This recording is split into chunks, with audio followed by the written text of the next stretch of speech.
Yesterday I received a new center console for the vehicle. They call it the doghouse or the engine cover, but today we're going to run some sound deadening on the inside of that, and we're going to sound deaden the entire floor of the front of this ambulance, trying to make that 7.3 liter diesel just a little bit quieter. I'm not sure how I feel about doing this, but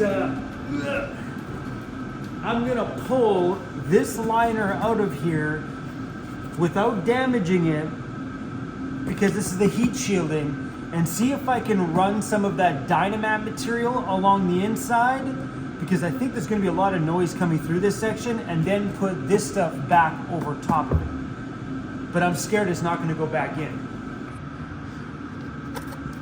I mean, this looks like a hard foam. I can't see why not. Oh yeah.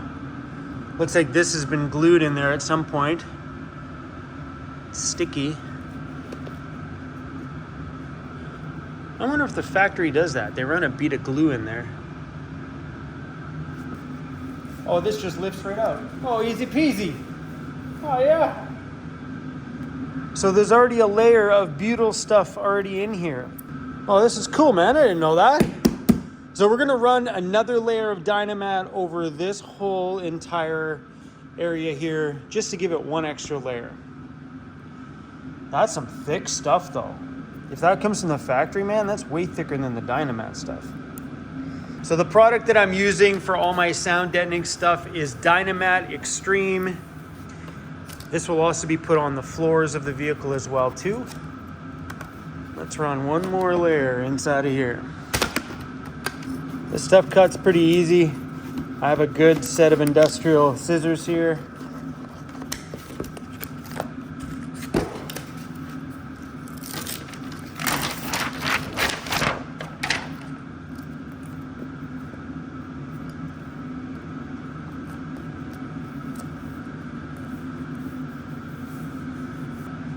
And I got these rollers just to make sure it's fully bonded. The Dynamat brand actually sells one of these that's like rubber, which is probably better than this ridge stuff.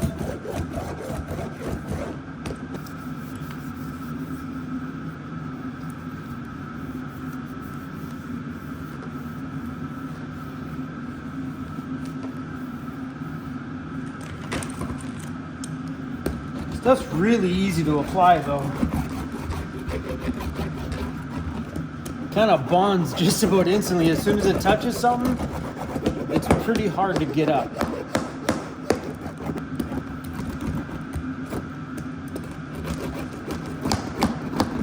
The only thing about this stuff is it leaves you lots of room to make mistakes. These pieces don't have to be perfectly cut. They can be layered. They can be done in pieces. Hey, look at that.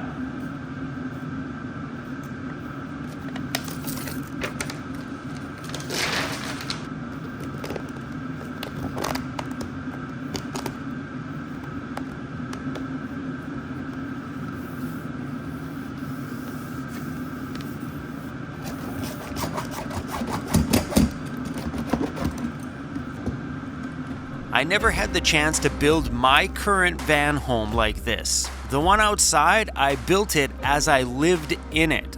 I started with plastic cabinets and no insulation and barely anything in it for the first year until I could afford to do things. So I did things completely different than the way I'm building out this ambulance. And I know there's a lot of you guys that watch this channel that are building out camper vans in your driveways for weekend adventures or just camping with a family. And I know you guys have the time to really methodically think out your van builds. And that's exactly what I'm doing with this ambulance. So maybe this build series over the next year and some on this ambulance will show you guys some of the reasoning on why I'm choosing to do the things that I do. After being in my van for so many years, I've learned a lot about van life and also learned a lot about my van build and what I need out of it. Sound deadening on this ambulance with a large engine is not only going to keep the engine quieter, but it'll also keep that road noise from all the adventures and traveling down a little bit and make it a bit more enjoyable for cruising around. There we go. One fully lined center console. That's one downfall to using a material like this, is it does add more weight to the vehicle, but I think the benefit from this should outweigh that extra little bit of weight. So between doing the floor, the firewall, the doors, it may add maybe an extra 100 pounds by the time you're done with all these boxes. And all this is just a big chunk of foam, and it fit in there like I didn't do anything. You barely even notice that there's any extra added depth to it. This is perfect.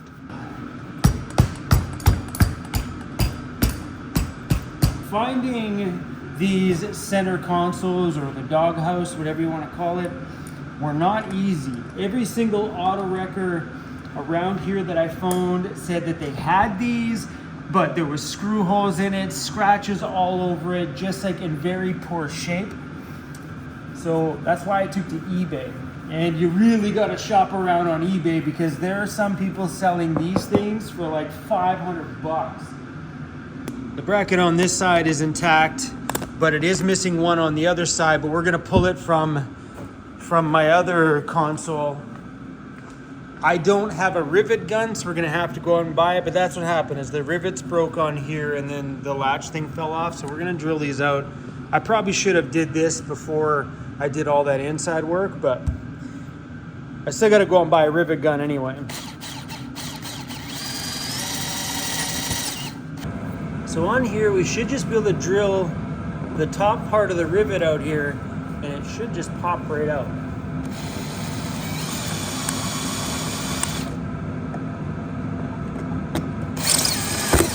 There we go.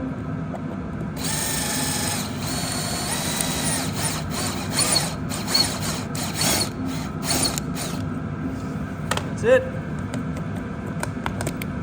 And we're gonna use that one. I got you something, Cruzy. Would you like a bone? Would you like that? Really? You're just gonna have to sniff it a minute? Take it, buddy. You got some on your nose, bro. So my hope is that this one works. This one's, well, that'll work.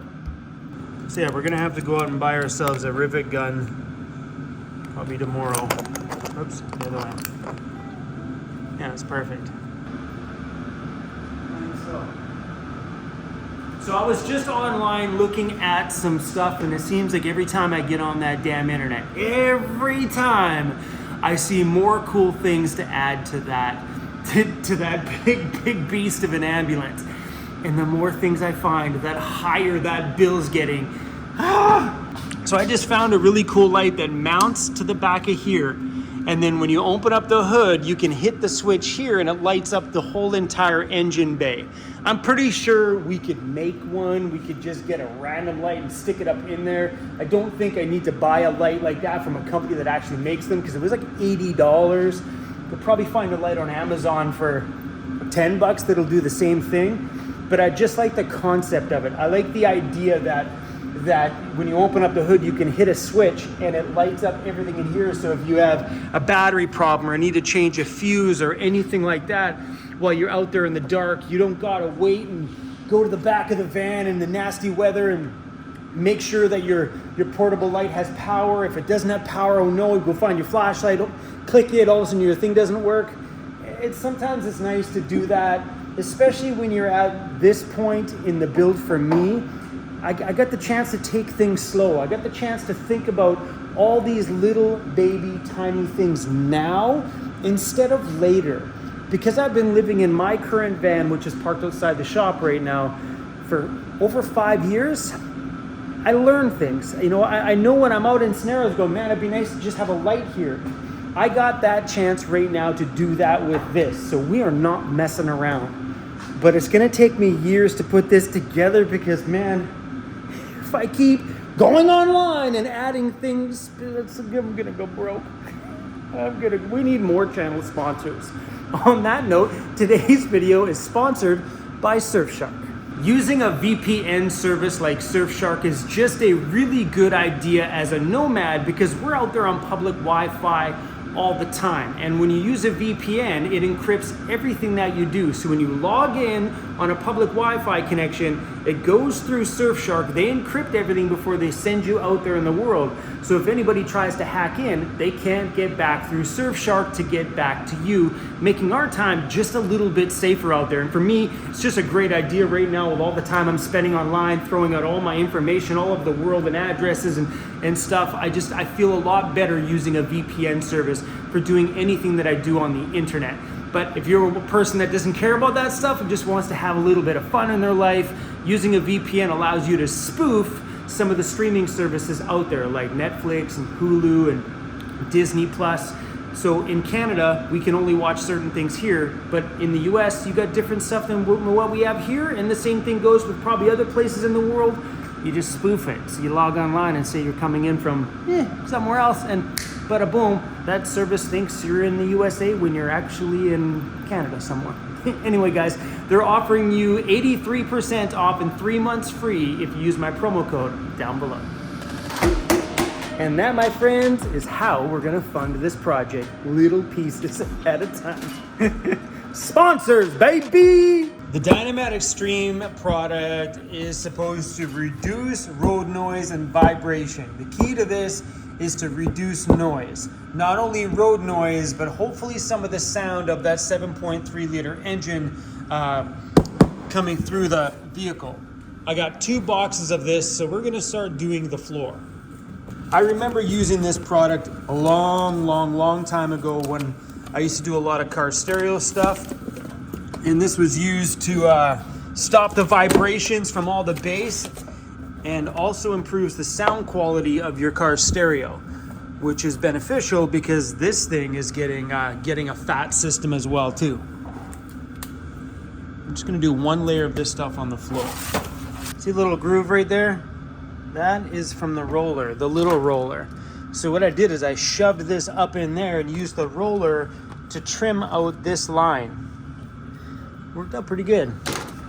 So I'm hoping this goes smoothly because there's a lot of larger pieces. The only real curviness in here is along these side steps here. Well, I shouldn't call them steps. That's the front, the wheel well. All right. I brought a tack cloth here with me. This is just a sticky rag used for automotive painting. But because this ambulance was sandblasted, the floor was sandblasted, there is some still little pieces of sand in here that fall down every once in a while from under there. Yeah, that sand kind of got everywhere. The sand is sitting on top of some of these parts and stuff here, like on top of here. So, you know, it seems to fall down. But we taped everything here upwards. It was fully sealed, but there's still sand on the inside of some of these ridges and stuff here. So, yeah, we're just gonna wipe the ground with a tack cloth to ensure there's no sand before we stick this stuff down. I was thinking we should probably leave that body mount exposed, but I think I'm gonna cover it because it's not hard to re-find it again. If I cover it, then no water can get down into it. Maybe protecting that a little bit better from rusting. Because this stuff is like rubber. You should be able to feel the body mount through it. Maybe I'll push down into it so we know where it is, or leave a dot on the top of it.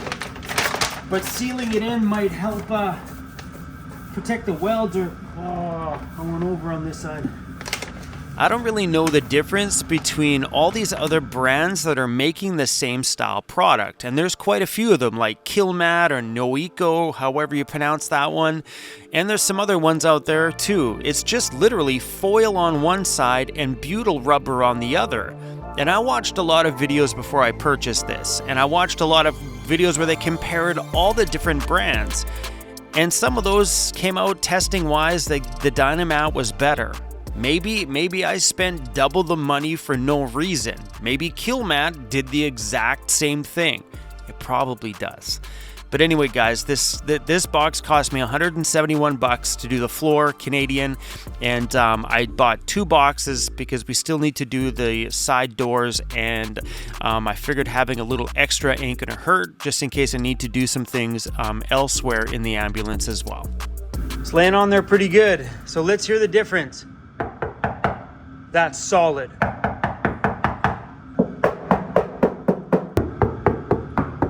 I decided to cover over that body mount. I put a piece over top so you could still identify where it was. I don't know, something just made sense that if water gets here, if we can keep it from getting to the metal, it may last longer.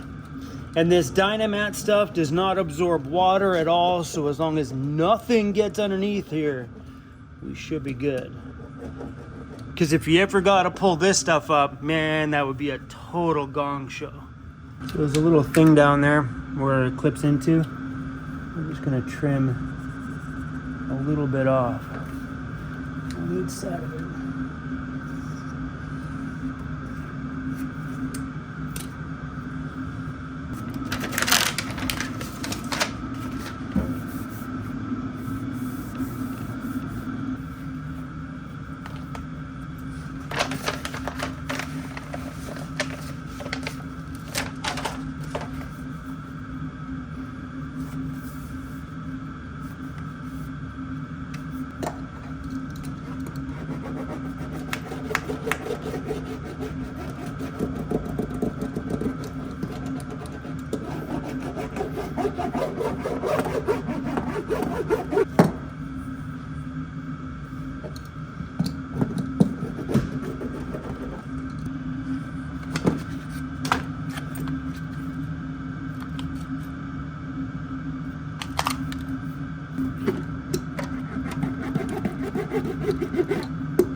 Well, this one didn't go on as smoothly. I shouldn't have did it in a piece. It's all got like I don't think I can pull this up. Oh, you can, barely.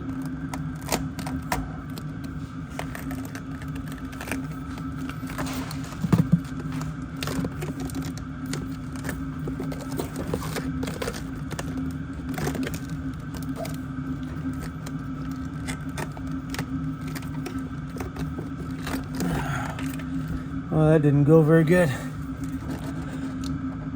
So as you can tell, if you mess up on this stuff, you have a very, very small window to pull it off before that stuff ain't coming out. Like, that was insanely hard to pull, and I just placed it. But it does show you that this stuff ain't going anywhere. And I don't think it's gonna let any moisture through either, which should be pretty beautiful for the floor. This side's all done and I feel really good about it. I did all down in here, that way this stuff is solid. Come on, hear that. No more hollow metal sound. I was debating on doing up in here, but it feels pretty solid already from all the sound deadening we put on this side and also the heat shield. And I don't have, so Ford makes this little piece that goes there to kind of match the interior. I don't have those pieces, so I think I just might leave that color. I think it looks pretty good the way it is. Unless I can happen to find those pieces. If I do, I may throw an extra set there, but it's not necessary right now because I kind of dig that color. One more piece to do on that side, right there, over there, and we're done.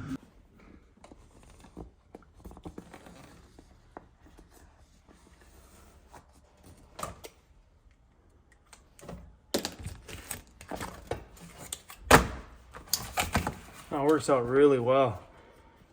Instead of pre-cutting a template out, just to use the material itself as a template.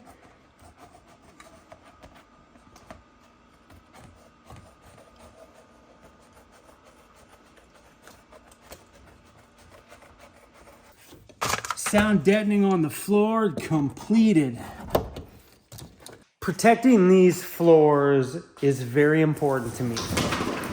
Very important. After all the stuff I went through on my vehicle, I want to make sure that nothing gets on that floor, no water pools underneath that mat ever again. So I bought these for my van after we did all the floor repair. These WeatherTech mats are custom molded to fit the floor. Once the trim is all in here and the new vinyl floor goes in over top of here, when you bring your feet in and your feet are wet, the water will pull in here without getting underneath the floor. And here, if it does get wet, it can pull over on top of the step. This step goes along here so it could drain out the door too. The problem before these WeatherTech mats, and the reason why these floors rot out, is on top of here is a cotton batting that comes from the factory, then the vinyl floor, and then here is where the door goes, the door step goes in over top of it all. So when the floor gets wet, it goes underneath the step trim, underneath the mat, soaks the cotton batting, which sits on top of the metal painted floor, and then over the years of that thing staying constantly soaked, it rots your floor out. Hence why we had to weld the floor here on both sides. And if you've been around my channel, you'd have seen the gong show my van was. So adding these perfectly molded WeatherTech mats allows, when you get in the vehicle, say on a snowy day and you got snow on your boots, allows that water to stay within the mat. And if it does need to run out, it runs out onto the step, which then runs out the door because the step is above the door, allowing the water a way to fully drain out without being in the vehicle. So from here, over the step, out the door. You know what I mean? These things are just a damn smart idea for any vehicle. And yeah, way worth it. I bought them for my van as well, 2 outside years ago. After all that, this guy is still going to town on that bone. We won't tell him you had a nap. And then woke up from the nap, went right back to the bone. Who needs a dog bed when you can have a whole ass couch? You're a spoiled dog. We got a lot of stuff done here in the shop today. This feels amazing. So now, over top of this is a closed cell, non-water absorbent foam, which will add an extra layer of insulation and also some cushiness on the feet from when you're getting in and out of the vehicle. So they put this sound deadening, I don't know what they want to call it. Ford can call it whatever they want. The water mat that makes the floor rust. It's actually a sound deadening mat they put underneath it from the factory, which was a horrible idea. So we're using Dynaliner. Dynaliner is a water-resistant material, heat-blocking, closed-cell synthetic foam. And it's 1/8 of an inch thick, and this will be laid on the entire floor before the flooring goes down. I think between this and the vinyl flooring, that should be enough to hush this a little bit, I hope. This same treatment I did here between this and the foam is also going on the inside of the doors as well, to cut out some of that road noise from the outside. Yeah, I'm pretty excited. I chose Dynamat for all of this stuff. The Dynamat product is a lot more expensive than some of the others, but hopefully this research wasn't paid. Because a lot of the YouTube videos I did see, a lot of people compared them all, and using a decibel meter and stuff, the Dynamat came out on top. So let's hope this wasn't money wasted. Oh, it's that time of day. I met a subscriber the other day, and she drove all the way across Canada from Nova Scotia to here and brought me beer from Tatamagouche Brewing. And if you've been around my channel, I drank a fair amount of this summer. So Carol, I think it was Carol, it was really nice meeting you. This is gonna be so enjoyable. Hey, a little memory from, when it was sunny outside. Sweet! Oh, this is awesome.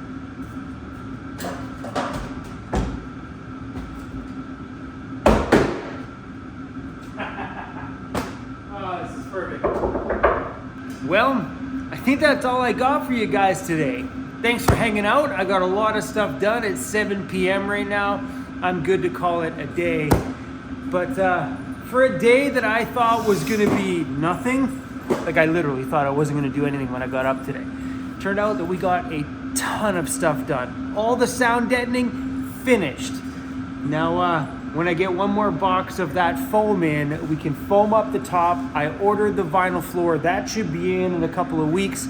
And boom, the floor will be all said and done. Anyway, guys, that's all I got. We out. Peace out. Bro. What the heck, bro? Bro, you got paint on you and on your face, bro. You got paint on your face and on your butt. Okay, get off this. This has got paint on it too. Hey, did you work today too? That's my boy.